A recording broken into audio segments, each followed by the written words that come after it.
परिहसनपरापयोरुहाक्षः सुमुखपटेन हसन्तमाबबन्धुः व्रतति ततिभिरङ्गनानमेरुं परिहसतीति विलोक्य किं मदीयम्।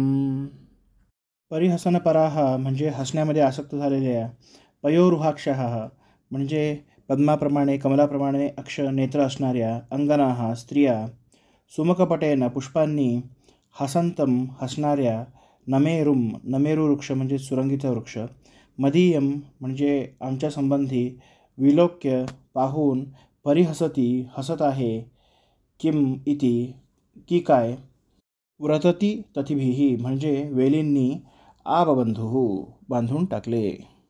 नमेरू म्हणजेच सुरंगीच्या वृक्षाच्या दोहलाचे बहरण्याचे वर्णन नारायणाचार्य करतात।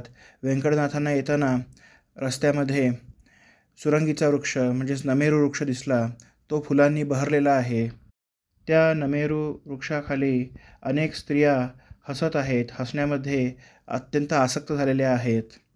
असे सांगितले जाते की नमेरू वृक्ष हा स्त्रियांच्या हसण्याने फुलतो, त्याचप्रमाणे हा नमेरू वृक्ष देखील त्या स्त्रियांच्या हसण्यामुळे अत्यंत फुललेला आहे।